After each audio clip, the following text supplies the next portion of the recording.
Meliodas, the Seven Deadly Sins. Meliodas, the Seven Deadly Sins. Zeref Fairy Tale. Thanks to the combination of a particularly excruciating curse and the demise of his family, Zeref's life is a living hell. When he was a little boy, his parents and his brother Natsu were destroyed at the hands of a dragon. Much like Edward Elric tried to bring his mom back with dangerous alchemy, Zeref tried to bring Natsu back with dangerous magic. The consequences of this were that Ackerman hit him with the curse of contradiction. This curse eliminates the people around Zeref at random, turning a well-meaning kid into a murderer. Rather than take his own life as he wishes to, Zeref keeps trying to bring Natsu back. He succeeds sort of, but he can't actually restore their relationship, because he can't get close to anyone without putting them in danger. Eventually, he learns to control the curse, but control is only possible when he hardens his heart against others. That's what ultimately turns him into a villain. Lucy Elfen lied. As a Diclonius, life for Lucy is pretty miserable. When she tried living like a regular human, she was bullied by her fellow orphans because of her visible horns. The bullying got so bad that they destroyed her beloved pet dog to upset her. She reacted with extreme violence thanks to the awakening of her Diclonius voice, which encouraged her to lash out at humans. What's more, when her true identity becomes known, she's thrown into an institution and subjected to painful experimentation at the Diclonius Research Institute. Lucy doesn't remember much about her life after that, but even when she tries to settle down and have a normal human life, she can't outrun her horrific past. Kaneki Tokyo Ghoul. Spend even 1 second imagining that you're Kaneki and you'll probably start screaming. After his date turns out to be a hungry ghoul who wants to eat him, the two get into an accident that results in Kaneki's organs being replaced by ghoul organs. Now possessed with a desire to chow down on what he once thought of as his own kind, he'll have to find a way to feed himself or lose his life. Though he does find community in Anteku, he also ends up in near constant danger, and repeatedly attacked and tortured during the first season alone. Later on, he watches his friends be brutalized, and gets brainwashed and tortured some more.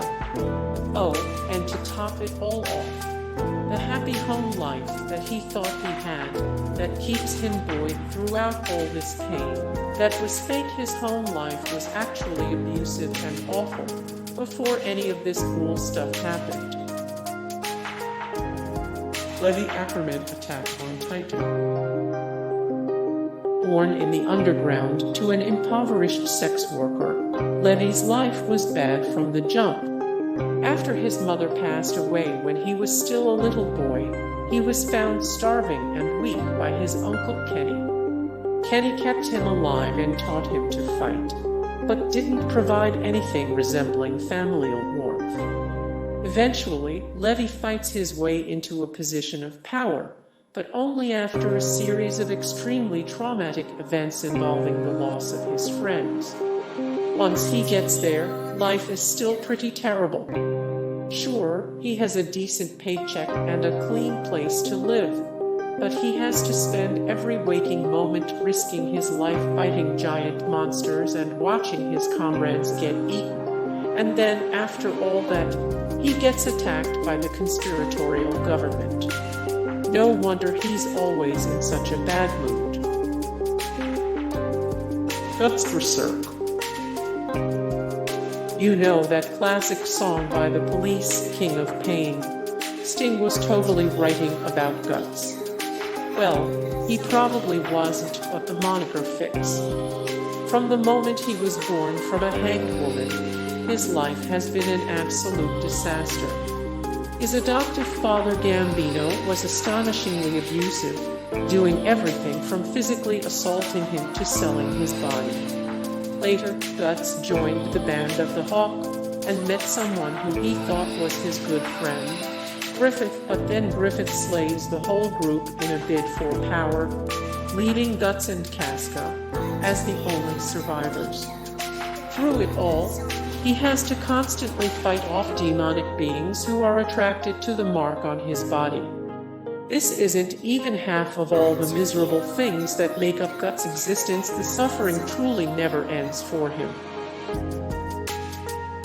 Itachi Uchiha Naruto. After a war-torn childhood that left him desperate for peace and willing to do anything to maintain it, 13-year-old Itachi Uchiha is manipulated by a corrupt government official into annihilating his family. He agrees both because he's told that it's the only way to save himself and his brother, and because he thinks that if he tries to warn his clan that the government plans to eliminate them, it'll spark a civil war. Once he commits this awful deed, he can't even continue to be with the brother he fought desperately to save. That's because in order to make sure that Sasuke becomes powerful enough to protect himself, he has to goad him into taking his revenge and awakening his Mangekyou Sharingan. On top of everything else, he contracts an unknown but terminal illness that alone would be enough tragedy for one person. Hyakkimaru Dororo. Before he was born, Hyakkimaru's father bartered his limbs, his skin, and many of his organs away to a group of demons in order to bring prosperity to his land. While this prevented many people from starving, it also meant that Hyakkimaru had to survive without most of his body. After that first cruel betrayal, his father demands that he be destroyed, but the woman in charge of doing it can't bring herself to do so and abandons him instead. He learns to survive, gets prosthetics, and trains to fight so that he can get his body parts back, but everything about his life from then on is grueling.